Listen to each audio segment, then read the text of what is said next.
membayangkan bahwa salah satu makhluk paling kecil di bumi ini, semut, ternyata sudah menguasai teknik pertanian jauh sebelum manusia mengenalnya? Ya, Anda tidak salah dengar.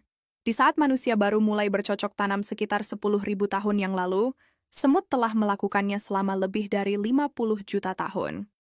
Fakta ini bukan sekadar spekulasi, melainkan hasil penelitian ilmiah yang telah diuji berulang kali. Semut-semut dari genus Atta dan Acromyrmex, yang sering disebut sebagai semut pemotong daun, hidup di wilayah tropis Amerika Selatan dan Tengah. Mereka dikenal karena kebiasaannya membawa potongan-potongan daun berukuran jauh lebih besar dari tubuh mereka sendiri. Tapi tahukah Anda, daun-daun itu bukan untuk dimakan langsung. Sebaliknya, mereka menggunakannya sebagai substrat untuk menumbuhkan jamur, dan jamur inilah yang menjadi sumber makanan utama bagi koloni mereka. Menurut studi yang diterbitkan oleh jurnal Proceedings of the National Academy of Sciences, semut pemotong daun telah membentuk hubungan mutualistik dengan jamur dari genus Leucoagaricus. Dalam hubungan ini, semut menyediakan bahan mentah berupa daun, sementara jamur menyediakan makanan yang kaya nutrisi bagi seluruh koloni. Ini adalah sistem pertanian bawah tanah yang sangat efisien dan terorganisir. Yang lebih luar biasa lagi, semut tidak hanya menanam jamur begitu saja. Mereka juga melakukan pengendalian hama, pemupukan, dan sanitasi lahan pertanian mereka. Semut-semut bekerja membersihkan bagian-bagian daun dari bakteri dan jamur yang tidak diinginkan sebelum digunakan sebagai media tanam.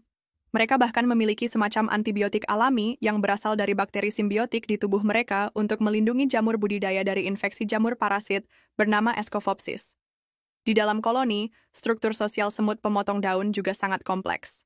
Terdapat semut pekerja kecil yang bertugas merawat jamur dan mengumpulkan daun, semut pekerja besar yang bertugas menjaga koloni dari predator, dan semut ratu yang tugasnya hanya bertelur. Masing-masing kasta ini memiliki peran khusus yang mendukung keberhasilan sistem pertanian yang mereka bangun bersama. Dalam satu koloni bisa terdapat hingga beberapa juta individu, semua bekerja dalam harmoni sempurna. Menariknya, semut juga mempraktikkan teknik pertanian yang bisa kita sebut sebagai rotasi lahan dan manajemen hasil panen. Mereka memindahkan bagian-bagian substrat jamur yang sudah tidak produktif dan menggantinya dengan yang baru. Dengan cara ini, koloni tetap memiliki pasokan makanan yang berkelanjutan. Jika jamur utama mulai terinfeksi atau melemah, mereka akan membuang bagian yang terkontaminasi dan menggantinya dengan bagian jamur sehat dari bagian lain dalam sarang. Sangat mirip dengan sistem pertanian modern. Jika Anda menyukai fakta mengejutkan seperti ini, jangan lupa untuk tekan tombol suka dan subscribe sekarang juga, agar tidak ketinggalan konten edukatif menarik lainnya dari Kuak Fakta. Kami selalu hadir dengan topik-topik yang mengungkap sisi tersembunyi dari alam dan dunia sains yang belum banyak diketahui. Kembali ke semut. Salah satu hal yang paling memukau dari sistem pertanian mereka adalah bagaimana mereka menjaga suhu dan kelembapan dalam sarang mereka. Jamur yang dibudidayakan semut sangat sensitif terhadap perubahan lingkungan. Oleh karena itu, semut secara aktif menggali dan mengatur ventilasi di sarangnya untuk memastikan sirkulasi udara tetap optimal. Ini bisa dianggap sebagai bentuk pemahaman awal tentang mikroklimat, hal yang bahkan manusia pelajari jauh belakangan. Dalam pengamatan mikroskopis, jamur yang tumbuh dalam sarang semut tampak seperti koloni jamur pada umumnya, tetapi struktur dan bentuknya telah berkembang mengikuti kebutuhan semut. Ini menunjukkan adanya proses koevolusi yang mendalam. Dikutip dari riset oleh Smithsonian Tropical Research Institute, hubungan semut dan jamur ini sudah berlangsung sangat lama, dan jamur yang dibudidayakan oleh semut tidak dapat lagi hidup mandiri di alam bebas. Mereka telah sepenuhnya bergantung pada semut untuk berkembang biak. Sementara itu, semut juga sangat bergantung pada jamur tersebut karena mereka tidak mencerna daun secara langsung. Jadi kita sedang berbicara tentang simbiosis tingkat tinggi, di mana dua spesies berevolusi bersama-sama dalam hubungan yang tidak bisa dipisahkan. Menurut ilmuwan biologi evolusi Ted R. Schultz, hubungan seperti ini adalah salah satu contoh paling luar biasa dari simbiosis jangka panjang dalam sejarah kehidupan di bumi. Tentu saja, semua ini menimbulkan pertanyaan besar. Bagaimana semut bisa mengembangkan perilaku sekompleks ini?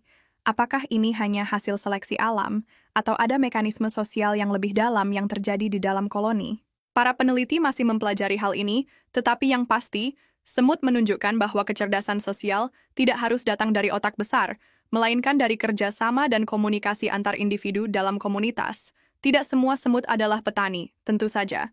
Spesialisasi ini hanya dimiliki oleh sebagian kecil dari ribuan spesies semut yang ada di dunia. Namun, fakta bahwa ada makhluk sekecil semut yang sudah mengenal pertanian jauh sebelum Homo sapiens muncul di muka bumi adalah sesuatu yang sangat menggugah rasa ingin tahu kita. Semut juga mengajari kita bahwa pertanian bukan hanya tentang teknologi dan alat, tetapi tentang pemahaman terhadap lingkungan, kerjasama, dan ketekunan. Sistem mereka bekerja tanpa listrik, tanpa pupuk buatan, tanpa pestisida, namun tetap efisien dan berkelanjutan. Dalam konteks dunia modern yang menghadapi krisis pangan dan perubahan iklim, ada banyak pelajaran berharga yang bisa kita petik dari semut. Salah satu hal yang membuat sistem ini semakin luar biasa adalah cara semut berkomunikasi. Mereka menggunakan feromon, senyawa kimia yang bisa meninggalkan jejak atau memberi sinyal pada anggota koloni lainnya. Saat menemukan daun yang cocok, semut akan meninggalkan jejak feromon, agar semut lain bisa mengikuti rute yang sama. Komunikasi ini sangat vital untuk menjaga efisiensi distribusi material ke dalam sarang dan menjamin kelangsungan pertanian bawah tanah mereka. Dalam eksperimen yang dilakukan oleh para entomolog, ketika rute feromon terganggu, semut-semut menjadi kebingungan dan efisiensi kerja mereka langsung menurun. Ini menunjukkan betapa pentingnya sistem komunikasi kimia dalam mempertahankan sistem pertanian mereka. Penting juga untuk mengetahui bahwa tidak semua jamur yang dibudidayakan oleh semut berasal dari spesies yang sama. Beberapa koloni memiliki strain jamur unik yang diturunkan dari generasi ke generasi. Dalam beberapa kasus, semut ratu membawa sejumput jamur dalam kantong khusus saat mereka memulai koloni baru. Jadi, pertanian ini bukan hanya kerja kolektif, tetapi juga warisan biologis yang dijaga dengan sangat serius oleh semut. Dan menariknya, ada beberapa spesies semut yang, jika kehilangan jamur mereka karena suatu bencana atau kontaminasi, akan mencoba mencuri jamur dari koloni lain. Ini menunjukkan adanya bentuk pertanian kompetitif di dunia semut. Hal yang mengingatkan kita pada persaingan sumber daya antar manusia. Bayangkan sebuah dunia miniatur di mana setiap individu tahu tugasnya, bekerja tanpa upah, tanpa keluhan, dan hanya demi kelangsungan hidup koloni. Dunia di mana pertanian dijalankan dengan efisiensi tinggi tanpa mesin, dan diatur oleh makhluk-makhluk berukuran hanya beberapa milimeter. Dunia itulah yang telah diciptakan oleh semut pemotong daun selama jutaan tahun. Jika Anda merasa takjub dengan fakta ini, jangan lupa tuliskan komentar Anda di bawah. Bagikan juga video ini kepada teman-teman Anda yang mungkin belum tahu bahwa ada makhluk kecil yang sudah bertani sejak zaman dinosaurus. Kita sering menyebut manusia sebagai makhluk cerdas karena mampu menciptakan teknologi dan sistem pertanian. Namun, semut membuktikan bahwa kecerdasan tidak selalu tentang ukuran otak. Kadang, kecerdasan muncul dalam bentuk kerjasama, kesetiaan terhadap koloni, dan pemanfaatan alam dengan cara yang luar biasa efisien. Dalam banyak hal, semut adalah cerminan dari peradaban ideal, terorganisir, berkelanjutan, dan kolektif. Mereka membangun sistem yang bekerja dengan alam, bukan melawannya. Dan mungkin, dalam dunia yang sedang menghadapi tantangan besar seperti kerusakan lingkungan dan krisis pangan, kita bisa belajar banyak dari para petani mungil ini. Terima kasih sudah menyimak sampai akhir. Jangan lupa tekan like, subscribe, dan bagikan video ini agar makin banyak orang yang tahu bahwa dunia ini menyimpan keajaiban yang luar biasa, bahkan dari makhluk sekecil semut.